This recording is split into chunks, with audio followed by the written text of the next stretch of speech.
Hello and welcome to episode 76 of Prosperity by the Pint. I'm your host, Brice Carter, certified financial planner, chartered financial consultant, certified investment management analyst, and self-proclaimed millennial money expert. This is a podcast where we talk about money, investing, business, and life success, all while having a cold beer.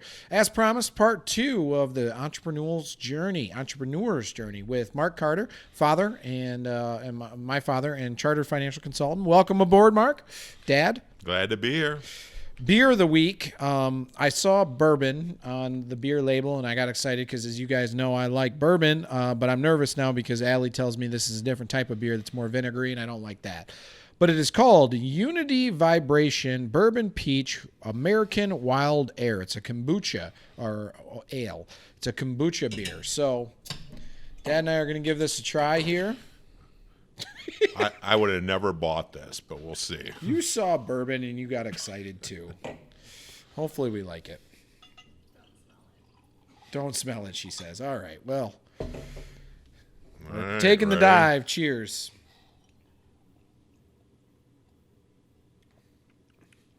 Okay, that's not, you had me nervous. That's pretty good. I mean, I wouldn't use pretty good. It's not bad.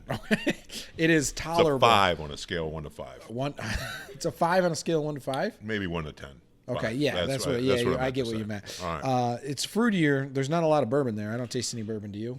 No. But and you don't like fruit in your beer, so No. it's awfully peachy. That's the reason it's a 5 on a scale of 1 to 10. One more sip for clarification. But thank here. God it's not a 1. Yeah, I think Allie told us it was going to taste like vinegar. Apple cider vinegar is what she said. Is that what she said word for word? She did. Yeah, okay. So episode 76 here. Last week we talked about your start, taking the leap as an entrepreneur, Yep. and getting into the business and growing that business, and trials and tribulations, wearing suits that don't quite fit, and working on a green metal desks, and taking second jobs, and that. The trials and tribulations where it really feels like instead of carrying a pile of gold up a hill, you're carrying a sack of wet potatoes, and somebody's throwing something at you at the same time. So this episode is the culmination of the really hard work in the beginning years to where you reach the top of the hill, and just the different skill set that involves. So I guess talk a little bit about when you finally made it to where you're like, okay, now it was really hard. And then it got to be to where it wasn't so hard, but now it's like, okay, I feel like I'm pretty successful. When was that point for you? I got to say year 10. Again, 32 years into this. I started, 1988. I think we started rolling about, 1998. I kind of felt like my client base was solid, and we're working some staff still. I think we started about year 4 hiring some help, but we were expanding on staff at that particular point. Really had to analyze the time. So if you're a business owner and you're trying to grow your business, then you got to start looking about where's your time best spent. Yeah. And then ultimately in our profession, it's seeing clients, being across the table, talking to people, managing assets and doing those things, doing the clerical things. I do think that was important in the early years, doing everything, because then you got a sense of how to do it, the way that it needs to be done, and you got a feel for it. But then it gets to a point in your career where you're not going to be efficient unless you start to delegate. Well, you would think any client of a financial planner would want their financial planner doing financial planning, not processing applications and paperwork and other sort of different things. I do get that, Yeah. and it is that particular case. But if I did that too early and had to pay a salary when you're just making ends meet, then you don't make it. Then you don't make it. Right. So you got to find that balance, and so that is something you definitely have to be aware of. Is what's that point where I've got to get one person and 2 people and so on. I have found that there's a profound difference between managing and having 1 or 2 employees to having a large team. Yes. I mean, now you're looking at, is your job really a financial planner, or is it managing people? And I think a lot of people in our profession and similar professions that are in the personal and professional services, attorneys, accountants, struggle with the fact that they should be delegating more. And then once they start delegating, who's delegating the delegators? Yeah. So Yeah. I guess how do you reach that point, and when do you understand that there's got to be a shift there, and how your time is spent, whether it's getting somebody at a managerial level, or how do you reach that point, and what do you do there? I mean, give up control is tough, right? Yeah, you are giving up control. I mean, the first thing is you obviously have to have people you extremely trust, especially when you start delegating the financials and paying the bills and running off of that operation. You know, we're really blessed because your sister and my daughter Brittany now handles that between the 3 offices. So, and you know, there was attempts early for me to kind of create that atmosphere. And one thing that I learned, and I think all business owners and entrepreneurs need to understand, you're gonna have strengths and you're gonna have weaknesses, and you better realize what your weaknesses are and hire to your weaknesses. Do not hire to your strengths, because This is a mistake that I know that you made for the longest time. Right. Dad's very good at math.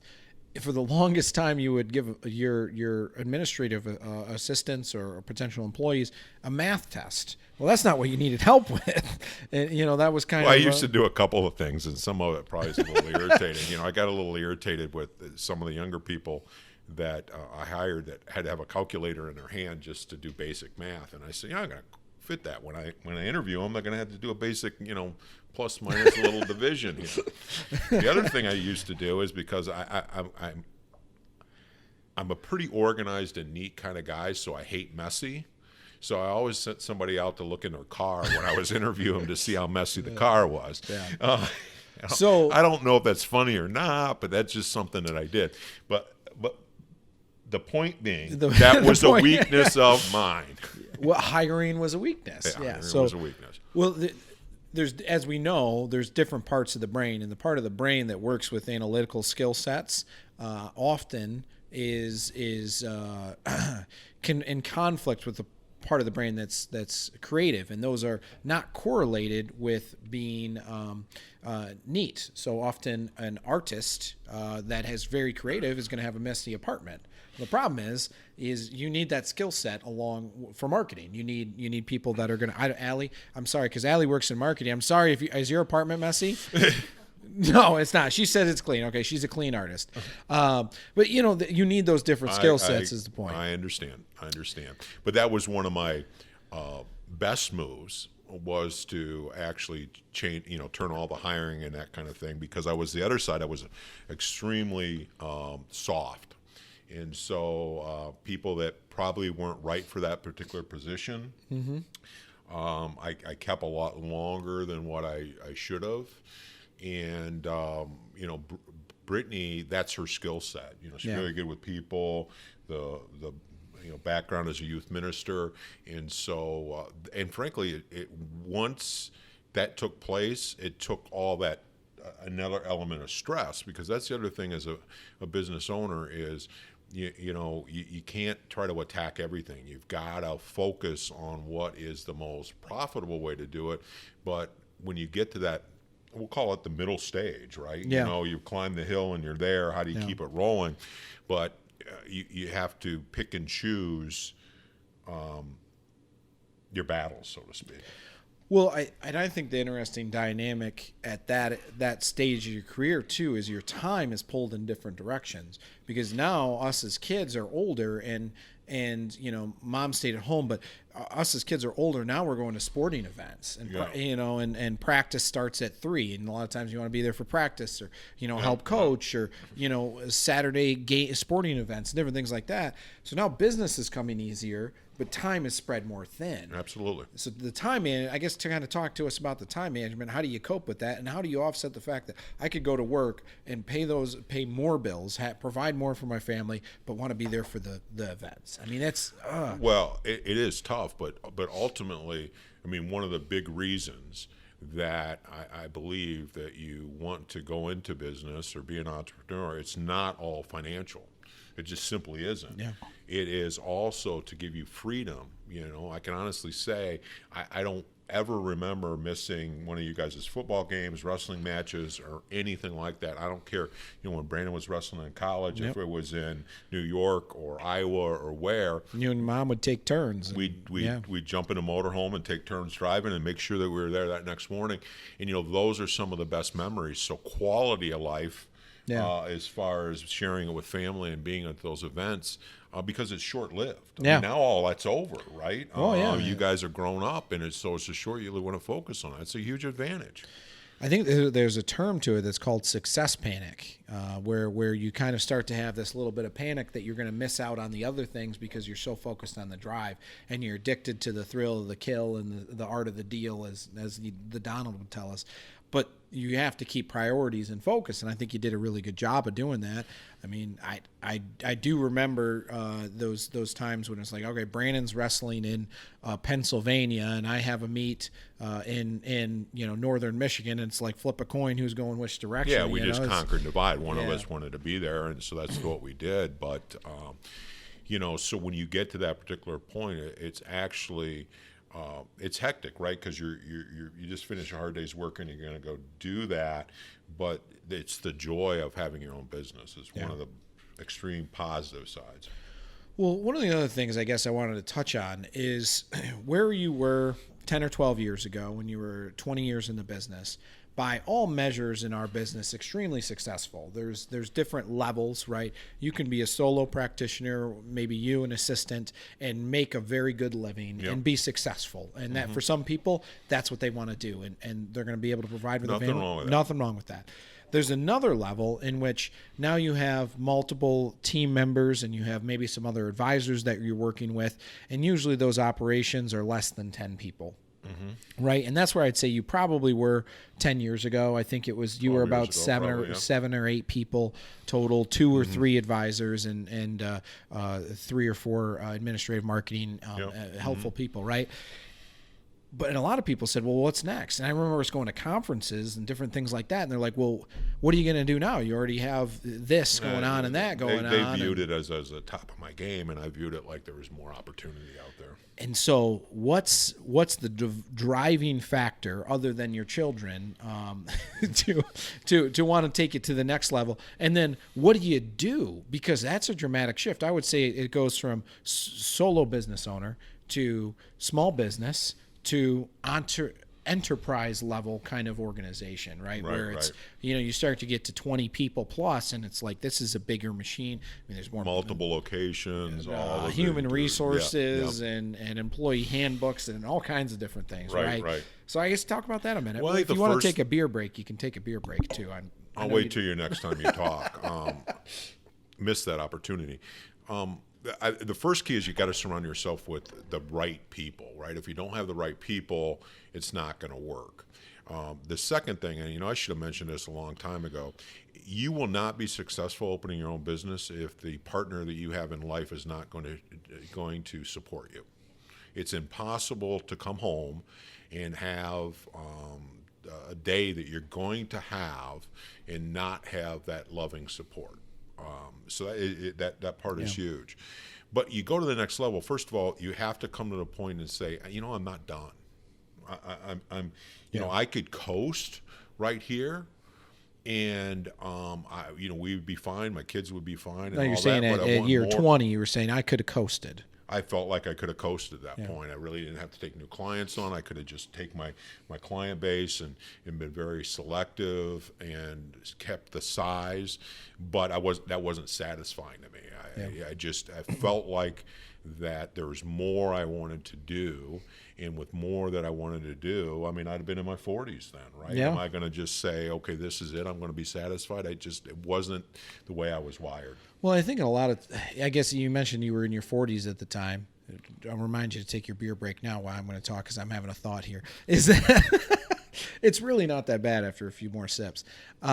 So is you're in your 40s at your time, one of the benefits is you started very early. Yep, 25. 25. And so a lot of guys, by the time they reach that small business status where it's multiple employees and stuff, are in their late 50s or 60s. So you can understand why they do that coast component. Yeah, right? I mean, like I say, the size in your operation and all those things, I mean, it becomes a personal decision of how hard you want to work, what you're trying to achieve, and what you want to accomplish.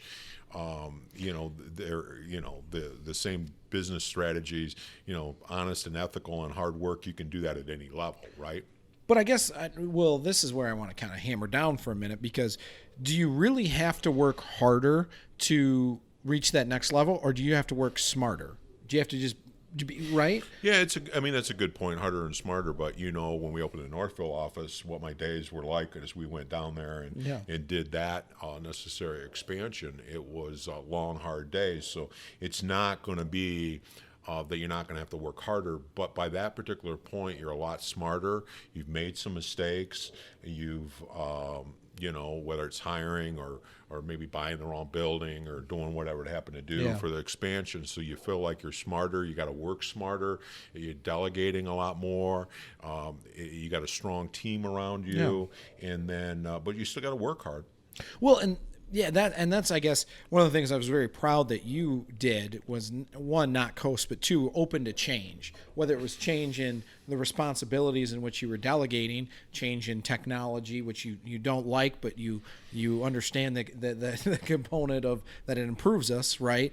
And so you've been open to change, and there's many entrepreneurs and small business owners and people that are in family businesses that don't embrace that change until they're ready to be done, and I think that hurts themselves and their business. So if you want to go to that next level, and you're in whatever age that you happen to be, and you're trying to kick that in, we don't wear the same clothes that we did in the 90s. We don't make phone calls the same way. We don't drive the same cars. We don't do the same things that we did 20 and 30 years ago. Yep. So what makes you think that you can operate a business the exact same way you did 20, 30 years ago and actually get it to the next level? That's not going to happen. And so I'm not saying you have to cancel and revamp everything, but what you really need to do is you do need to be open to change. And some of it, frankly, I was very uncomfortable with, because, I grew up in an era that technology wasn't as part of my life as much as you. Yeah. And so you had to take people that you trust and say, if that's what we need to do that, do it. And that has worked out very, very well because of the people that surrounded me. Not just you and Brandon and Brittany, my children, but the team that we have off of that. Yeah. So this this success prior to enterprise success, some of the biggest lessons, I guess, that you might have learned during that period.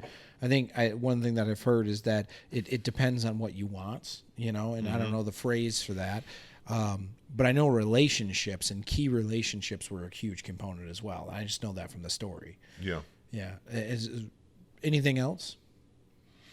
Well, no, I just, we all have dreams, right? It varies in those dreams and what you want to do. And once you actually get to the point where that one dream has been accomplished, it's okay to say, you know what, I really don't want to move to the next level. That's okay.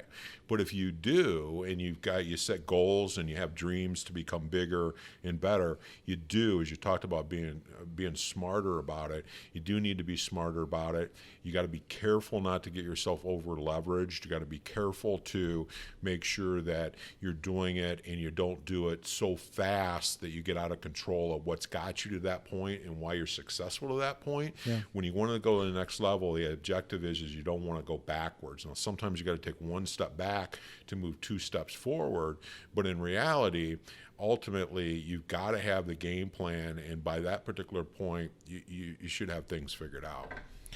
So there was one or two things that I heard there that we hadn't touched on prior, and so I want to touch on those. Is one, you said, don't get yourself over leveraged. It's easy, in the expansion state to do that. So did you make mistakes along that line, and what would you tell people? That's a fine line to tread between, trying to grow and being responsible. Right. Well, obviously, we did a lot of expansion in 2007. Well, and that, I think you also said 98 was when it really started to get easy, and that's right before another gigantic crash. right. And So September 11th and all kinds of stuff. Yeah. you know, we bought a $780,000 office building in 2007, right before the market crashed. Right now, nobody could have seen necessarily that particular piece happen, but you know, we were lucky. There were some other opportunities. You know, what if I'd have bought a bigger building? You know, what if we would have bought two buildings? You know, what if we would have did those things? You know, it gets to the point where you got to understand, no matter what business you're in, I don't care if it's real estate, whatever, there's going to be points where there's going to be some kind of downturn, some type of slowing. So if you get to that middle ground or point that we're talking about, you don't want to go back to square one. So you better be prepared for that. It will happen. Yeah.